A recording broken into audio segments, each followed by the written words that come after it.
পাকিস্তানকে মাত্র ১১৪ রানে অল আউট করার পর ব্যাটিংয়ে নেমে ঝড় তোলে বাংলাদেশ। ওপেনার সাইফ হাসান মাত্র ৪ রান করে ফিরে গেলেও তাণ্ডব চালান তানজিদ তামিম।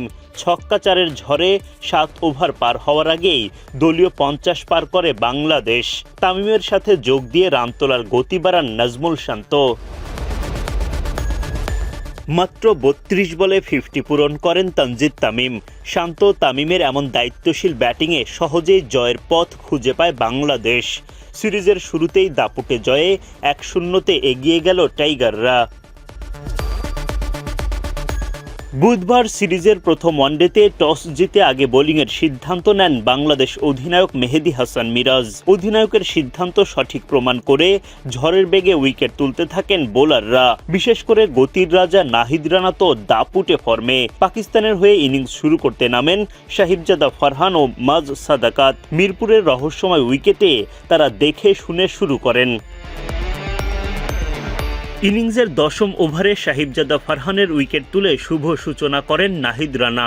৩৮ বলে ৪ বাউন্ডারিতে ২৭ রান করেন সাহিবজাদা ফারহান।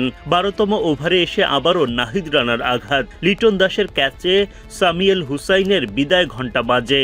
৭ বল খেলে ৪ রান করেন সামিয়েল। ১৪তম ওভারে এসে নাহিদ রানা আবারও সফল। এবার উইকেটে টিকে থাকা মাজ সাদাকাত প্যাভিলিয়নের পথ ধরেন। সাইফ হাসানের হাতে ক্যাচ দেয়া সাদাকাত ২৮ বল খেলে ৩ বাউন্ডারিতে ১৮ রান করেন। ১৬তম ওভারে মোহাম্মদ রিজওয়ানও আত্মসমর্পণ করেন নাহিদ রানার বলে। লিটন দাস লুফে নেন ক্যাচ। ২০ বলে ২ বাউন্ডারিতে ১০ রান করেন রিজওয়ান। উইকেটের হালি পূরণ হয় রানার। নাহিদ রানা তার ফাইফার পূরণ করেন সালমান আলীর উইকেট তুলে। তানজিদ তামিম লুফে নেন ক্যাচ। উল্লাসে ফেটে পড়ে পুরো দল। ক্যারিয়ারের প্রথম ফাইফার তোলা রানাকে ঘিরে সবার আনন্দ। মহান সৃষ্টিকর্তার শুকরিয়ায় নাহিদ রানা লুটিয়ে পড়েন সেজদায়। রানার ফাইফারের পর একের পর এক উইকেট তুলতে থাকেন মেহেদী হাসান মিরাজ। আব্দুল সামাদ, হুসাইন তালাত, শাহিন শাহ আফ্রিদির উইকেট শিকার করেন বাংলাদেশ অধিনায়ক। মাত্র ৮১ রানে ৮ উইকেট হারিয়ে চরম বিপাকে পড়ে পাকিস্তান।